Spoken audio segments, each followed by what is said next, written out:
Welcome everybody to another exciting episode. Well, I find it exciting anyway. I like doing these, and usually the guests on here don't really mind it either. So we'll try to keep it that way, I guess. So anyway, without further ado, we got a really awesome guy all the way in my neighbor of a state, all the way over in New York. Well, upstate New York, but we're technically neighbors because I'm from Vermont and all that jazz. But please welcome David Whalen. David, thanks so much for joining. Hey, Paul, thanks for having me. I really appreciate it. No, I appreciate your time, because I usually try to work with everybody and try to make sure everything fit and all that jazz. Because you know how it is; it's like something can come up any point in time, so it's really hard to really plan something like this too. It can be hard to schedule, so I appreciate you having me on. Yes, thank you so much, and thank you for bearing with me too, because we've been busy with our upcoming short horror film too. But that's not even about that. We're here to talk about your let's see, what's the best way to word this? I guess oh man, what would be a really good way to word it? You got a really nice I would just say catalog of a comic series called The Offspring. So, and what did I remember hearing? And you can correct me. There's 10 issues in the series. Just last month at the end of September, published issue 10. Yep. All right. Well, there we go. That's awesome. And so before we get started, David, for somebody like me and for those that are listening, can you tell us a little bit about yourself, of like who you are and why did you choose to dive into like a paranormal horror superhero type of comic? Yeah, I'm a husband and father of two young kids, and like a lot of creators in my position that do indie comics, really try to, in between the being a father and full-time job, I'm an art teacher also. Decided that it was time to start, instead of just thinking about and writing down all my ideas for comic books or for stories that I had. It was time to start getting them out. So I'd say about 2 years ago, I started putting together the Offspring in a real way. I've had the story since I was 16 years old, a million years ago, and just decided about 2 or 3 years ago to really start putting it together. Got out issue 1 about a year and a half ago, and it's been all uphill from there. Really trying to make sure that when I do the Offspring, I kind of describe it as a horror, sci-fi, action adventure, so it's kind of crossing genres from time to time. But the first 4 issues that I have out in trade paperback right now are very much in the realm of like horror, thriller, paranormal genre, and I try to stick with that genre throughout. But the next storyline I have coming is actually a sci-fi time travel story with the same characters, same storyline, go on to one long storyline throughout the whole thing. But making sure that when I started, I had a story that if I wanted to change genres quickly, I definitely could, and that's something I'm going to be doing in the next couple issues here. So it's really been a fun ride, and I'm really happy to have issue 10 out. Not a lot of creators in my position get to have that many issues out in the span of 2 years that I've done it. So I've been really lucky to have the support of my wife and kids and family to be able to do what I love doing, and it's been awesome. Yeah, that is awesome. I mean, kudos for you for making a comic, because I don't think I would be able to do it myself. But then again, any type of drawing is technically a comic anyway. So I guess my stick figure could pass too. So Sure, yeah. Yeah. It's finding the right story, right? So if the art goes along with that story, then you've got it. You got it down. Yeah, I mean, maybe some scribbles here and there, maybe a smiley face and something to kind of make it look emotional, or I mean, I don't know. So as I saw too, I don't know if it had changed at all within the other 8 issues, but I know in issue 1, it was pretty much all you doing everything from creating it, writing it, lettering it, and inking. And then you had Jason Silvestri, I think that's how you say his name. Yep. As the artist that did the coloring, and then from issue 2, and I don't know if it's been been this way since, but it's been just you doing everything. It's been mostly me. I think there was one issue. I think issue 4. I was able to have somebody come in and do the coloring for me just to speed me up a little bit. And oh my gosh, his name is escaping me right now, so I apologize to that colorist. But since there's been 2 issues of the 10 that I haven't colored. Everything else has been all me. Wow, that's crazy. Now, I'm how a much? one-man band. Yeah, well, that's not always a bad thing. I mean, if we can be honest here, I would just say that it is kind of hard to find the right people to do the job, especially ones that don't slow down the process. If that makes Yeah. any sense. Oh yeah, especially in the indie comics or indie anything, situation. It's somebody, if you find somebody that's willing to jump in with you, knowing that a payday might not be that big, or even in some cases you'd be waiting for years for any kind of like payday for it. It's hard to stay motivated. It's really hard to stay motivated, especially if it's not your idea. So that's one of the reasons that I've tried to just go ahead and just do it myself. I know what I want. I know what I want it to look like, and I can make it as close to what's in my brain as I possibly can. And somebody else who was maybe drawing or inking or coloring it probably wouldn't be able to read my mind. So, so doing it myself is one of those things that it takes a long time to get one out, but once you're done, you know it's yours, and you did it, and you didn't have to compromise at all.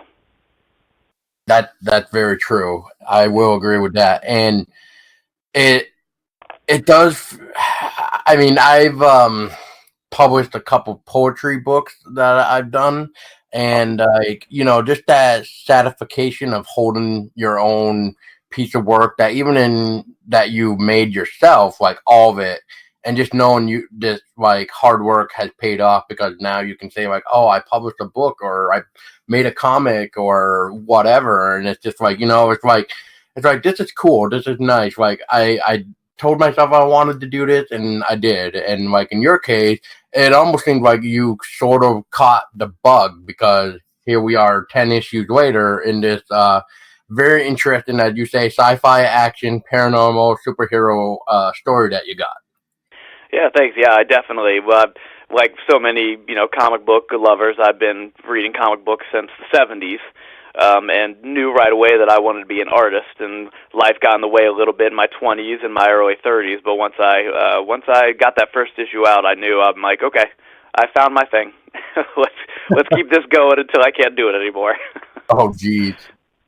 Yeah. Speaking of which, did you take any type of classes for drawing, or was it mainly like art classes back in the day, or did you actually take any type of uh, classes to really make you learn how to do like the inking, the lettering, any type of things at all? That specifically talked about comic booking. No, but I have a master's degree in graphic arts and education. So I've been schooling myself in the arts for a long, long time.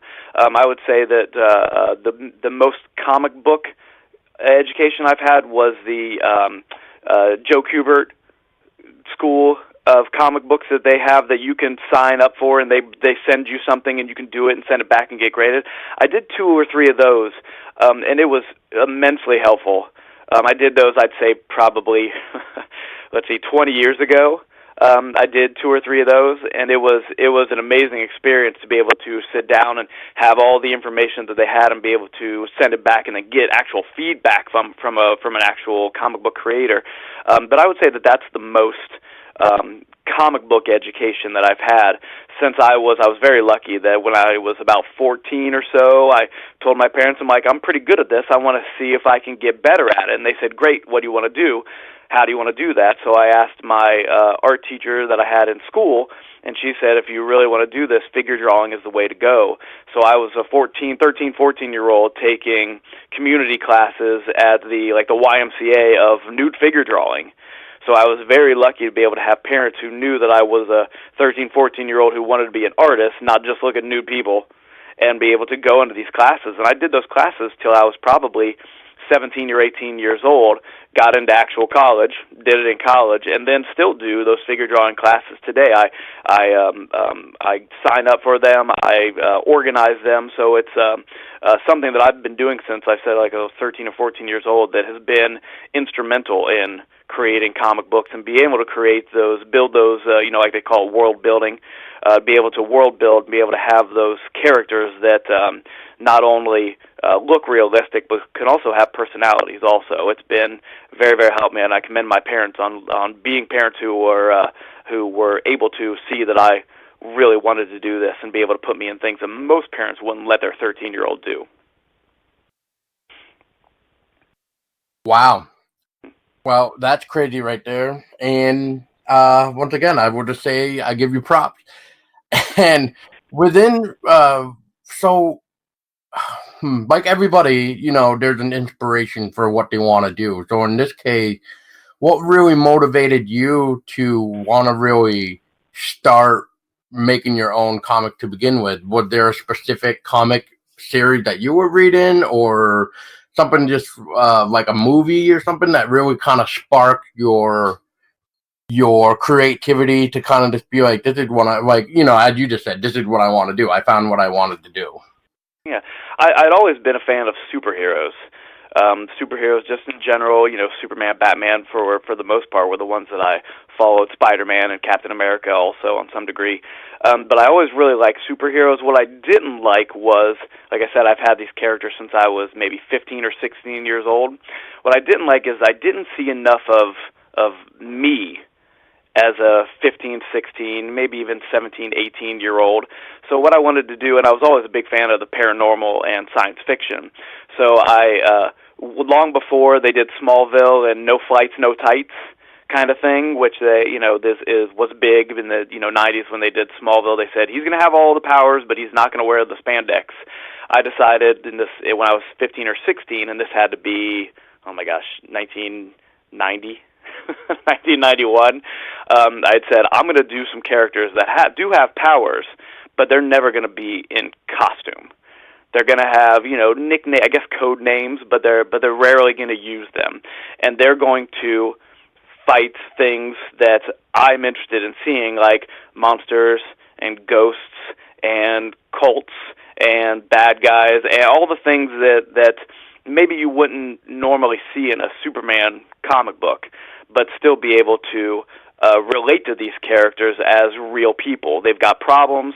They've had ridiculously hard lives, and they've been kind of forced together.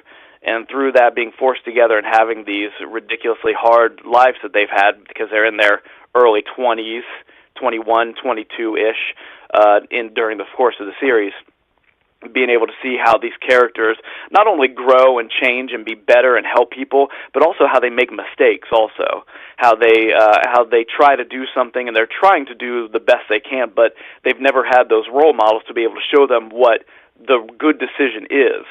So it's not just these characters growing and changing and being better. It's these characters growing and changing and falling and making mistakes a lot on the way. And that was something that I wanted to see when I was a kid and still love to see now in characters, for movies and comic books and TV shows. Real people who make mistakes, because nobody, unless your name is Clark Kent, is perfect. And that was something that I wanted to definitely show in my books. Well, I believe it's really showed that they're starting. If I kind of remember from reading, it really kind of showed that a little bit in the first one, but it really showed it more of what you were just talking about in issue 2, I believe, right? Yeah.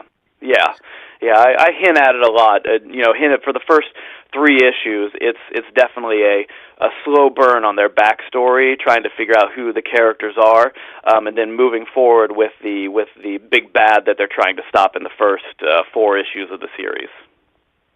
Yes, but it does help that you at least gave us like character bio too, so we can actually learn who they are, especially the villain. You kind of gave a little brief description of those guys too, or her, depending on who it is. But yeah, I mean, it's always nice to see that too, because a lot of people don't do that anymore. And then when they do see that there's not enough information to learn a character or something specific, really and you're trying to get the audience to be like, this is the character I want you guys to like, but we can't like them because it's like you're not giving us enough information to cling onto. We don't really know enough of the background to really say like, oh, this is why we can like her or him, depending on what the character is. Yeah, it's so hard, and especially in an ongoing series like this. As an indie creator, you wanna jump the shark as fast as you can to give them everybody, the readers, all the information to make sure they're on board. But you also need a slow burn to make sure that you don't, like I said, don't jump the shark so fast that everybody's like, well, I know everything I need to know in the first 4 issues, so why am I going to continue reading this? So it's definitely been a juggling act of trying to figure out when and where and how to give more of that backstory. I will say that in issues 11, 12, and 13, a lot of the questions that came up from issues 1 through 10 are definitely going to be answered. There's the storyline I have for that 3 issues that really hones in on why these things are happening to these kids, who's making them happen, and how the kids move forward from there. Because even though those questions get answered, there's still so many more questions after their initial questions get answered that is going to propel the series into the next 13 issues. Okay, so that's your goal in a way, is 13 issues per. I guess we could almost say a season, because I mean usually a comic book series doesn't really go past what is it, 4 or 5 issues, I think it is. Mm-hmm. Yeah, especially as an indie creator, it can be hard to get more than 3 or 4 issues before everybody's like, okay, we did it. So yeah, seasons is actually exactly what my plan was: 13 episodes or 13 issues a season, and then be able to move forward with the story and be able to change it. Still same characters, still the same storyline, but push it forward so it's recognizable as the same series, but it's also evolved and moved forward from what it was in the first 13 issues. That makes sense. And just to maybe clear up another question that I had real quick is, since you do have the 10 issues, now is, what is the trade paperback that I was kind of reading about? I know it's like volume 1 of the Offspring. Now, is that the first 10 issues, or what is that one? That's the first 4 issues. First 4 So issues. that's the first storyline that I used to introduce the characters and their powers, and to be able to kind of give a heads up on what their mission statement as a group of friends was when things like this happened. Because, like I said, they're making mistakes throughout the entire run of this series. But one of the mistakes is this our job to help these people? Is it something that we should take responsibility for? And that was definitely a question I wanted to ask in the first 4 issues of, is this our problem? Which a lot of people would ask that question and say, no, this isn't our problem. This is somebody else's problem. Let's pawn it off on somebody else, or just ignore it, and then we can make our lives easier that way. But that was definitely a theme of those 3 characters of, we've got problems of our own. Why is it our job to help these other people? And that's definitely in the first 4 issues, letting the reader and those characters decide what they were going to do moving forward. Were they people who helped, or were they people who ignored problems? And that was a question I wanted to answer in the first 4 issues. So there's first 4 issues, that first storyline. Definitely there's an ending, but then it's an ending with a fresh new beginning for these characters to move forward, to be able to say, okay, we are the people that will help in this situation. And it's even just helping themselves, helping each other. Maybe it's not a big, community-wide thing where they're saving the world, but it's just saying we have decided, the 3 of us are a team, and we're going to help each other no matter what, which is a question that they had to ask themselves. Do we care enough about each other to be able to put our lives in danger for each other? And hopefully at the end of issue 4, their answer was yes. So it's almost like, in a way, it's like they're balancing each other out by helping them grow and understand themselves, and, like you said, like pretty much tackle what needs to be done. So yeah, I like that. I like that. There's not really that much of that even going on anymore either, where it's got a strong message like that. So I do give you kudos again for that. And I gotta Very much. check out the other issue anyway. So I'll have to dig out the links again and check out your entire series. I think Yeah, that'd be so. great. Thanks. Yeah, the first 4 issues are definitely a team book with all 3 of them as the focus issue. The next 2 issues after that, 5 and 6 issues, focus just on Vince. The other characters are in there also, and they help him throughout his storyline. But the focus is on Vince and his problems, and gives a little bit more backstory to Vince. The next 2 issues, where are we? 4, 5, 6, 7, and 8 are Will and his backstory, and giving a little bit more info on his powers and his backstory and how he got to where he was. And then 9 and 10, which I just, like I said, published issue 10, is definitely Sarah's backstory, and Sarah is giving a little bit more information on Sarah and how she thinks.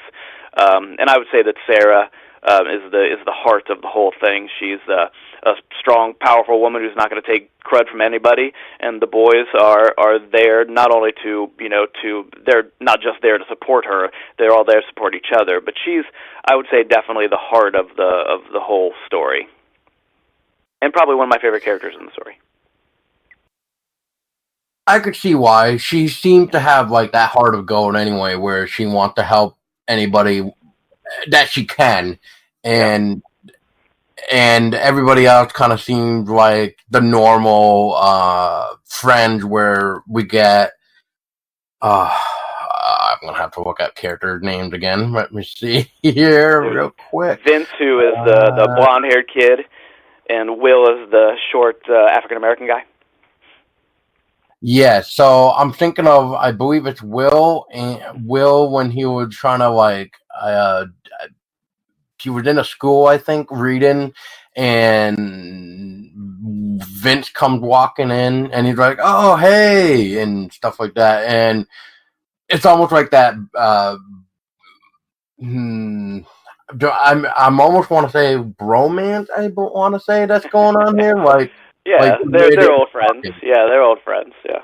Yeah, and it's really nice to kind of see like characters that kind of have that type of bromance anyway, because you kind of do have those type of best friends that have each other's back and look out for one another, and then we get Silas, or I think I said that right. Silas, Silas. yeah, Silas Cherry Street, the bad guy.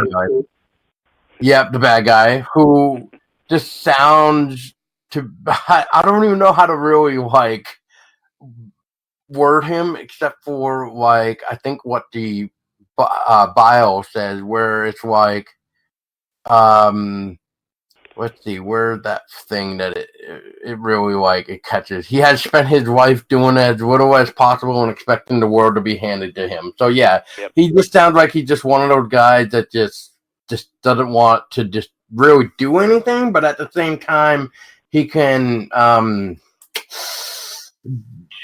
achieve things that are I don't want to say too much because of people listening, like, but at the same time, it's like, let's put it this way. Still, the reason why he's also really bad too is he ended up murdering his wife and kids. So yeah, yeah, that's really like where it's at for this guy. So if he can do he that, actually. Yeah, my plan for him is again a long-term plan. If you look through issues, the 1 through 8, I've peppered in some stuff that are hints to things that are going to happen in the future. And I'm hoping that when I get there and people read the storyline 50 issues down the road, and they go, wait a minute, didn't we see this already in issue 4? And they'll go back and say, oh, he did have a plan. He did have everything that was going to happen was planned out. He wasn't just making it up as he went along. So Silas is definitely a character that's going to come back after, actually, I think it's season 3, if we're going by season 3. And then we're going to get a lot more backstory on him and a lot more moving him forward. But he's definitely, for me, as a character, an analogy for a lot of people in the world that think that something should be handed to them and them make no effort to do anything about it or do anything for it. Just like it's, I deserve to have this because I'm breathing in the world, instead of I need to go earn what I'm doing to be able to get what I need to survive, and maybe even, earn a little bit more from my hard work. So he's definitely a character that is an analogy for a lot of the problems that we have in society today. Ain't that the truth? Yeah. Unfortunately, too many of us have seen that firsthand. Yeah. Well, oh man, this is probably the worst time to bring it up, but I mean, this kind of fits like what we're talking about here, especially what this villain is, who murdered pretty much his whole family. For those listening, I'm gonna probably ruin your childhood, so let's just say skip 30 seconds ahead. Okay, skip it right now. Spoilers for their childhood? Yeah, spoilers for the childhood. So if anybody remembers the original Land Before Time, and remembered the character Ducky, she was actually murdered by her father. Yeah. So if anybody did not know that, yeah, there you go. Now you do. So hopefully it wasn't too much of a burn. And if you really don't believe me, look it up, because it's there. It's really there. Well, I saw too on your, if I can bring that full circle, on your Twitter feed, you were talking about people who park in the handicap spaces but aren't handicapped. They, there should be a special penalty for them, or a special place in hell. That made me laugh out loud, because I feel the same way about people who don't park inside the lines. People who just ignore the parking space lines. Those people deserve a special kind of punishment, because that drives me crazy. Oh yeah. You should tell them about that one car at the Social Security office we saw one day.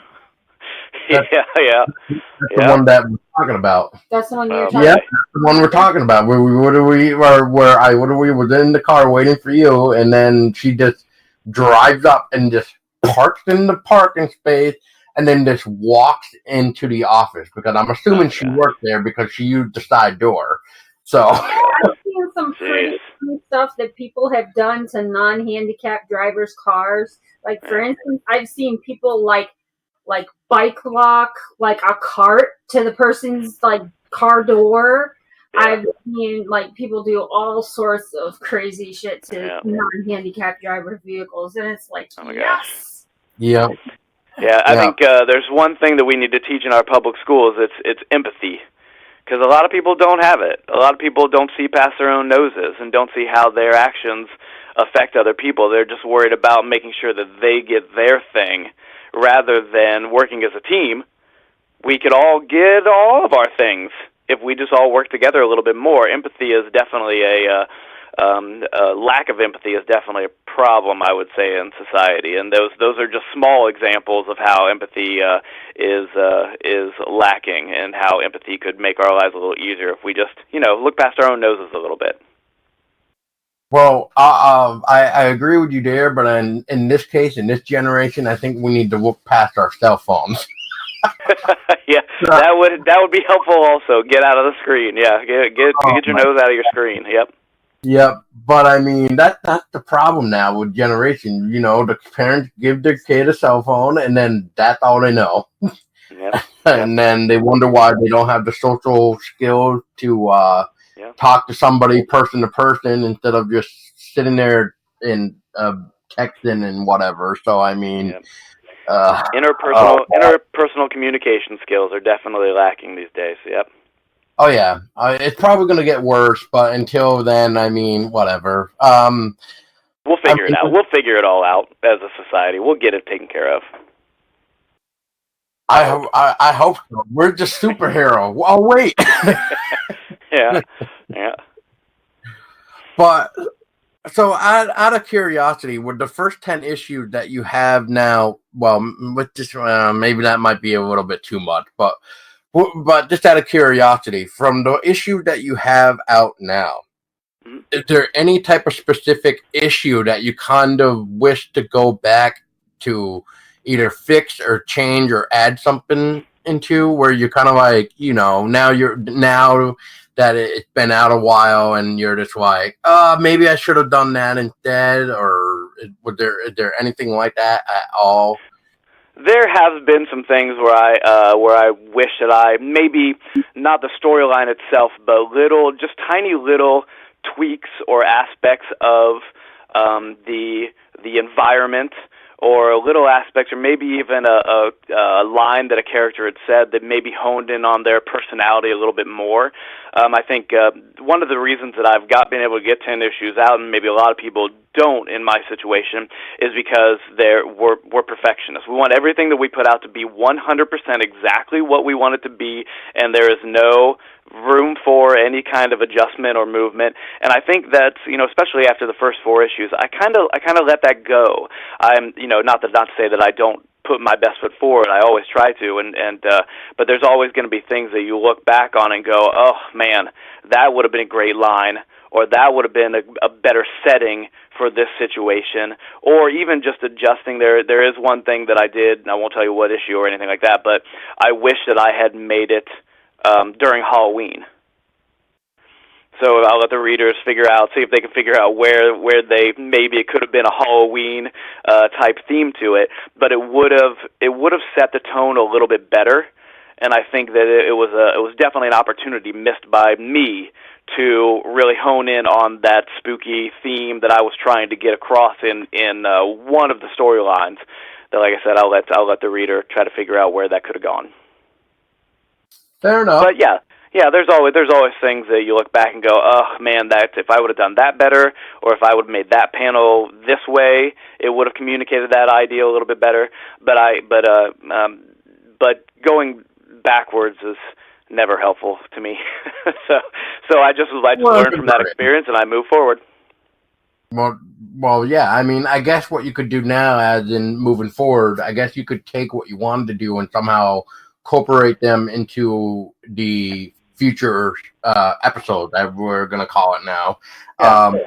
So, I mean, there's always that, which is nice to do anyway, because, I mean, maybe it's nice to kind of jump around like you even do with issue 1 and so forth, is like the flashback. Like somebody will mention something specific, like what was that quote in issue 1 where when she's in jail and somebody was just like, oh, it's just as easy as riding a bike, and she's like, yeah, just like riding a bike, and then we get that flashback. Yeah, I thought that was really cool and nice. And I enjoy my transitions that connect with each other. I enjoy those. So trying to find ways to connect scene to scene, even though the scenes might not be directly related to each other, I enjoy those transitions. So yeah, I enjoy that one also. Thank you. It's like Family Guy moments, Peter will say something stupid, and then we get that flashback. Yep. Or whatever. But yeah, I mean, that's just another example. But yeah, I like those. Another thing that really interested me too is, since you mentioned the paranormal, so out of curiosity, and I don't know if you read our, I know you shared them around, but I don't know if you actually read them story of the 2 reviews, but the issue 1 review that our friend Darsh did for you guys is, so I guess I'm trying to figure out where he maybe have heard it from, or if this was just him thinking because of the whole Crybaby Bridge thing. So with the paranormal aspect now is, the first question I kind of would like to ask is, do you actually believe in the paranormal? And 2, was this Crybaby Bridge any type of specific location that you used in the flashback? Yeah, I read Darsh's. I read all the reviews that anybody does for him. I'm so grateful to people like you who read the stuff and help us get it out there as indie creators. But yeah, I definitely read the review, and I read that, and it made me smile. First of all, I love paranormal stuff, like paranormal investigation type shows. And I made my wife watch a thing about Loch Ness Monster last night, and she was not too happy with me about it, but I loved it. I thought it was great. So I am definitely a big fan of the paranormal. I will say that I don't think, as far as like ghosts and apparitions and things like that, something is happening, but I don't think we know exactly what it is yet. So a lot of people have their ideas or have their hopes or have their feelings about what it is. Something's happening, but I think hopefully in the next 20, 25 years, somebody will put some money to a scientist to be able to figure out what's really happening. Because as you know, if you believe Einstein, and he's one of the smartest people that ever lived, so I'm going to believe him. Energy never dies. And our bodies and our emotions and our everything that makes us is energy. So when our bodies die, that energy has to go somewhere. So if it's still here around us, maybe somehow it gets trapped in a loop. I don't know. I'm not a scientist, but I think that expert.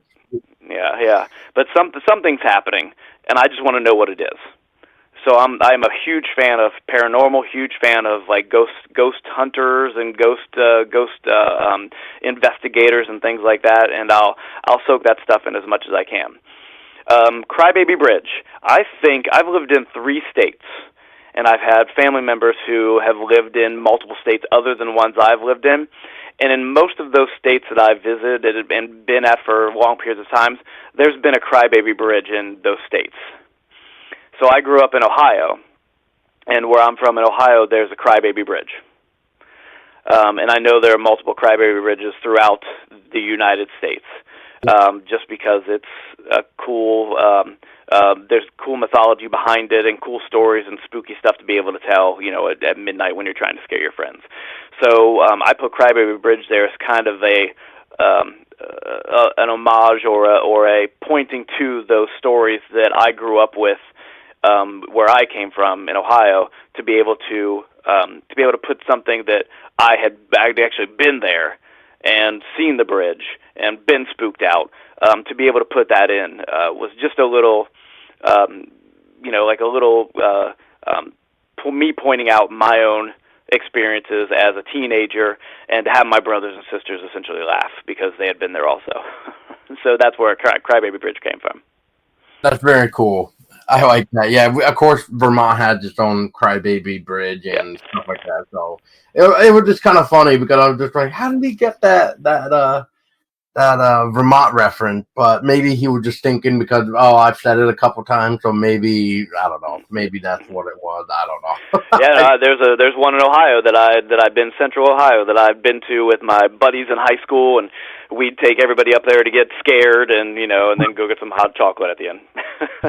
Pretty much. So, yeah. Oh man, that's funny. Well, it is October, so I just had to ask it anyway. But anything paranormal, I gotta ask anyway because I'm a huge believer in paranormal. So, and I used to do my own paranormal investigations. So, oh, really? Awesome. Yep. So, but yeah, to get back on track just a little bit too is like moving forward as you we're saying 13 issues in a season. Mm-hmm. Now, and you also mentioned, what was it? Within almost 2 years of you starting this, you got the 10 issues. So I guess how long did it take to actually take? Yeah, geez, a long week and a long day today. I've been up since 5, so please pardon me. No problem. Anyway, so with each issue, how long has it taken to make an issue? Because 2 years and there's 10 issues. Is that like one every, this is just me estimating, 3 to 4 months? I'd say I can if I am really honed in and while still taking care of my responsibilities as a dad and a teacher and a husband, I would say that 2 months is a good guesstimate of how long it takes me to get one issue done. Yeah. So in the 2 years, 10 issues. So there's a little bit of wiggle room in there for time, but that's usually about what it takes me. About 2 months. There are times where obviously life gets in the way a little bit, and I've got to put that on the back burner to be able to take care of other things. But yeah, 2 months if I can really focus. Fair enough. And I've got books 11, 12, and 13 already thumbnailed out. It's just a matter now of me pushing forward and getting the pencils and the inks and getting it all done. Okay, well, I know we're in October right now, David, but I know we got like 2 more months. But we're gonna be seeing issue 11 then before the end of the year. I'm hoping issue 11 in December. I actually had to. I'm starting doing a one-shot also to keep myself fresh and interested and moving forward. I'm doing a one-shot that I wrote that's going to be a black and white 25-page one-shot. So I'm working on that right now, knowing I've got issue 11 already thumbnailed and ready to go. I'm hoping to be able to be finished with that one-shot by the end of October, and then have November and December and be able to get out the issue 11 before Christmas. So I'm pushing myself a little bit, but I need to. Well, hey, it's like you just said earlier, you found something that you want to do and you want to stick to it until you can't anymore. So that's good. I mean, pushing yourself too is another way of learning about yourself too, where you can see like what you can really do and what you can't do. So then that way you can kind of gather your thoughts into, okay, well, I know that as I push myself to try to do it, this is just an example, but let's just say 1 month, and this is what I want done in a month, whether it be the whole thing or not. And then you could say like, so this is 1 month. I just want the sketches, the ink, and the color done by 1 month, and then maybe month 2 will be like going through, maybe recoloring and the lettering again or whatever you need to do, and then publish it or whatever. But yeah, I mean, it's always cool to learn like what's your process, I guess. Like how, I guess what I mean is so I know you got to write it out first, and do you visually see it to draw it, or do you have to kind of read it to yourself like again and again to kind of be like, okay, this is what I want to do? Well, I'm an artist first, writer second. So if anybody ever asks me advice, which many people do not, but if anybody ever asks me, what as an artist, what can I do? And I say, learn how to write. And if anybody asks me as a writer, what can I do? Learn how to draw. Would be usually my answer, because like I said, nobody will love it as much as you do. Nobody will love your thing as much as you do. So when I started off, like I said, 16, 17 years old, I said, okay, I got the drawing thing. I'm really working hard to be the best I can at that, but I also want to learn how to write my own stories also. So in the span of the 30 years it's been now, that I've really tried to become the best writer that I can at publishing my own novel, and all those things to be able to push my writing forward as much as I can push my drawing and visuals forward.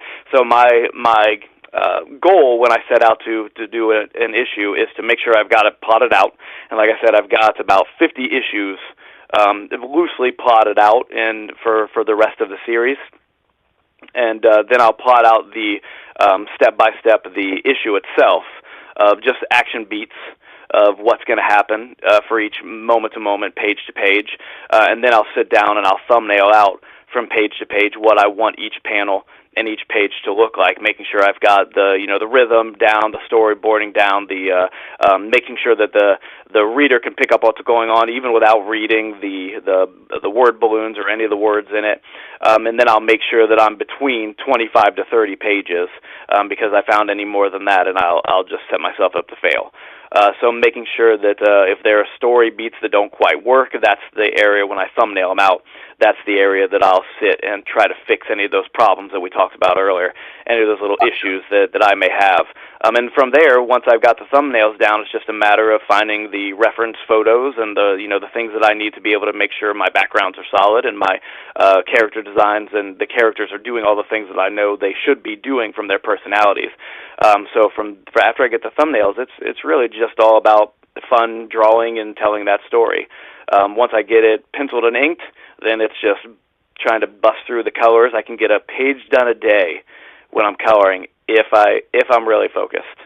And some days I'm less focused than others, obviously. So, so that's essentially my process. Oh, nice. That sounds actually really good compared to some people that we all kind of know and see and stuff and hear about, really. I mean, because that's what happens with what I was kind of saying earlier, like trying to find the people that we really want to work with. Yeah. And, because it does lead into delays, which I've seen a couple comic series definitely go into delays. But it's either personal issues or something else is going on that we may not really know what's really going on. So yeah, I think that most people who are fans of indie comics understand that. I mean, you've got the big boys who sometimes mess up, and sometimes a book is delayed for 3 or 4 months. Yep. So if it happens to the big boys every once in a while, it's definitely going to happen to the indie creators. So I think that those people who are fans of indie comics or indie anything kind of understand that and are a little bit more lenient, especially when they know that you're not just the comic books is probably not your day job. You're doing a day job and then doing the comic books when you can in between. So I think most people who are fans of indie understand that and are usually pretty happy to give you a little leeway on the time, which is nice. Some are. Some are, not all. But that's good. If they're excited about getting the next issue, that means that they're fans. That means they want to read what you're doing, and that's the bottom line. Just having people out there enjoy what you're doing as much as I enjoy doing it. So, so if somebody gets mad at me for not having a book out fast enough, I won't be mad at them. I'll be happy. I'm like, I'm going to speed up for you, man, so I can get this book out so you're happy. I appreciate that. Yeah, exactly. But I mean, we can't please everybody, and that's a good thing. We can't always like the same thing and whatever. So otherwise, it's the same stuff over and over repeatedly, and it's just nothing new. Oh yeah. So David, I don't want to take up any more time, but the last thing I'm having a good time. Yeah, the last couple things that I actually want to ask you too is one is when you were starting to write The Offspring, were you ever thinking about any type of mission?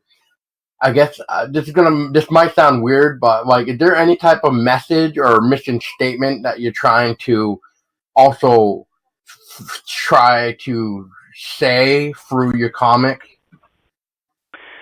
I would say the only mission statement I really had didn't even really have to do with the story itself. The story is really just these 3 characters, and eventually, a little spoiler here, eventually 4 main characters, eventually, that will that learn and grow and change with each other. Was really just the story I wanted to tell, knowing that I had an ending and how to get them there. And trying to do it as many fun ways as I possibly can. There's going to be a lot of paranormal. There's going to be a lot of horror. There's going to be a lot of time travel. There's going to be a lot of aliens. There's going to be a lot of ghosts. There's going to be a lot of mythology and the paranormal stuff that everybody that I really love, and I hope a lot of other people love. But really, my mission was to try to write a basic. Not a basic story, but try to write a story where I could change genres and have it make sense to the story. I love it when movies or TV shows or comics or books bend those genres to expectations, to people's expectations. And my goal was to really, especially as I got older and I started seeing it more and more from some of those smaller movies and some of those TV shows that not everybody watched that got canceled after 10 or 11 episodes, I wanted to find a way to be able to keep these characters but have them be in situations that people don't always know what's going to happen. Is it going to take a sci-fi turn, or is it going to take a horror turn? Is it going to be more? Are they going to time travel this time, or is it going to be parallel universes? So and have it all make sense. So my mission statement was to do a story, create a story, and create characters that could span genres and still have a cohesive story that made sense, that was fun, that had a lot of action, that had a lot of scares, that had a lot of adventure in it, and have likable characters that were very flawed, but still had good intentions and a good heart behind them. So that was essentially my mission statement.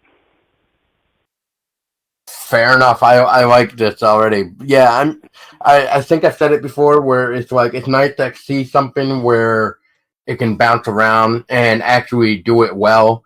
And there really isn't much of that. I think there's a couple TV shows. I don't know if one would count, so I'm just gonna kind of hold off on titles. But yeah, like there is a few that I may think of that could pull it off too that you might be thinking of. But anyway, it's just nice to see it because it's not the same thing over and over as you were trying to say earlier. It's like, oh, we already know what it is. Why am I keep reading? So as long as you keep going with something fresh and new and works with the story, then yeah, it's going to grab the person's attention because it's like, oh, this is different. Or, I wonder what's going to happen this time to try to stop it. So are they going to time travel? Or there's so many cool things you can really do even with time traveling alone. Yeah, and one of my goals was also to push myself as an artist and a writer. So if I created a time travel story, if they go back to 1654, what does that look like? What would I need to do? What kind of research and how would I have to educate myself as an artist and a writer to be able to make that look realistic and to be able to convince people that I'm not just drawing some trees in the background and calling it a day, but really putting these characters in those times and in those environments. So it was really also about pushing myself as a writer and an artist, and I hope that it will be successful. Yeah, I hope so too because it's nice, but it's just a nice little thing, and it's your kind of like your hobby or job now, depending on I guess how you look at it. If not both, then it's just something you love to do and you want to tell your story, and you got to be thankful too because I think you were mentioning it earlier too, where most people really don't. Well, I guess I might be adding to this now, but most people don't have the chance to really finish their story. They may have the first 3 issues out, and then you never hear about another issue of the story ever again. So it's good to see that your story is still going strong. So. Yeah, I'm chugging along here. I think one of the things also is looking towards the long term. My hope is that in 3 generations, my great-great-grandchildren pick up one of the books that I wrote and drew and said, "What's this, Dad?" And my great-grandchild will say, "Oh, that's your great-great-grandfather. He drew and wrote comic books, for a living, hopefully at one point." So for me, that's always fun to think about in the future when I'm long gone. My grandkids and their kids and their kids having this thing that was me, that will hopefully last for generation after generation in my family, I hope. Hey, that's fine by me. That's like me saying, hopefully somebody will remember us when we made this podcast because I find me and Tessa nice people. We try to interact with everybody we can. As best as we can too. So far, I found you both very pleasant. Thank you. Well, thank you very much. We try to do our best. I mean, it's really nice too when I hear there's a few people that we've interviewed. This is a fun fact for everybody, including David. But there has been a few people that we have interviewed where we literally got a compliment of the fact that they were like, as many interviews that I've done with people, you guys, I have to say, are awesome because usually when an interview is done, the person is already hung up and gone, and I'm in the lobby by myself. Yeah. I'm like, yeah, no, screw that. Yep. I'm here to talk to you, and that's what we're going to do. We're going to talk until you leave, so... Yeah, part of it for me is about making those connections and finding people that are interested in the same things I am. I mean, that's half of the fun. Exactly. And then you get to learn new things like this. If you didn't contact us, we never would have learned about the Offspring. And so, that's another amazing thing. And speaking of the Offspring, real quick, David. Well, it's a two-part question, and the first one is, where can people find your comic book series? And two, do you have any type of websites or social media where you post updates where people can follow along for future releases? I do, yeah. I have a Twitter, Instagram, and my Facebook page. So my Twitter handle is @handedcorrect. So instead of correct-handed, it's backwards, @handedcorrect. My Instagram, david.whalen.1614. And I do a lot of my communicating through Facebook, so @correct-handed-productions. And you can find any of my titles. I have a couple more titles besides just The Offspring. But I have the Offspring for print and digital on Amazon.com, and you can just keywords Offspring and Whalen. And then I have for digital also, and this is what I really like, is on ComicCentral.com. You can get the digital individual issues for 99 cents, and the trade, the first 4 issues, for $2.99. So they're a little bit cheaper, a little bit more manageable for people who are on a budget. So I really like that Comic Central is there to be able to make those cheaper options for other people rather than Amazon. And a lot of people might not like getting from Amazon the Big Brother type taking over the world type thing. So those smaller platforms are good for having cheaper options for other people. I also, Paul, I have a couple other books. Do you mind if I plug those also? Go for it. So I have a 100-plus page graphic novel. It's a black and white novel, but it's called The Loved Ones, and it's about the children of classic movie monsters who hunt down their parents, who are trying to find their parents who were abandoned by their parents. So they're trying to hunt their parents to figure out, 1, why they abandoned them, and 2, what to do with them once they find them. And it's a fun read, and I'm pretty excited about it. It was actually 2-3 weeks ago. It was the Comic Central Book of the Week. So if you go onto the ComicCentral.com website and you click on the Books of the Week, you'll see The Loved Ones right there. And it's I think it's a really fun read. It was written by Brian Menard from Dojo Kun Comics and drawn by me. So that's a good one. I also have a 4-issue miniseries called Evolution Utero, which is about a superhero before they're actually born. So the mother of the superhero is not a very nice person. She accidentally gets pregnant, quote-unquote, accidentally gets pregnant, and she finds that the fetus in her belly is developing superpowers. And the story is how that fetus and how those powers change her, hopefully for the better. And that's a pretty not straightforward superhero. It's got a lot of different genre aspects to it, but I'd say that's the most superhero thing that I've ever created. And it was written and drawn by me and colored by a couple different artists. So I wish I could remember all their names right now, but I can't. And then my last one is I have a novel that I wrote, and it's a Western called The Last Ride to Tyburn. And that's also available on Amazon.com for print and digital. And for me, that was just to see if I could do it.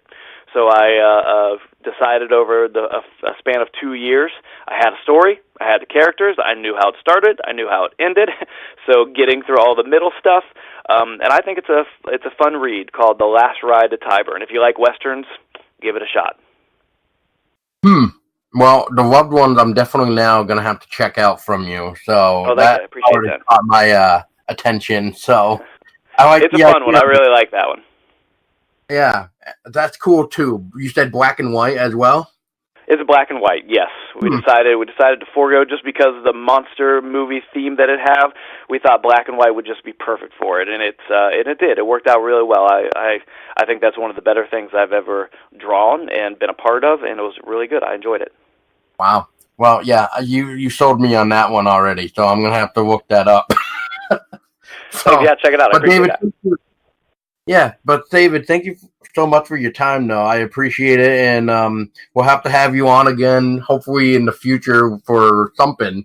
Maybe like one day when I get all caught up of your issues, I can be like, all right, let's talk about this story.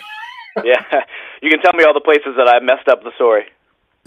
Well, maybe I should be the one saying, so, okay, you need to explain this to me.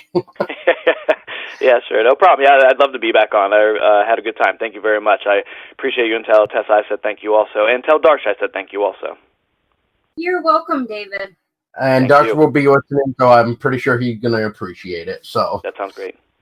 All right, David, thank you so much again for your time. And everybody go check out the Offspring and get it like everywhere. And make sure to check out his other stuff. Everything that we talked about is going to be in the description of the episode below, followed by all the links. Hopefully, if I can find everything, I'll pile it all together. If it's not all there, just send me a message and say, Paul, what the hell? Not all the links are there. And then I'll go and fix it. But until next time, people, I guess make sure that, you just stay scary.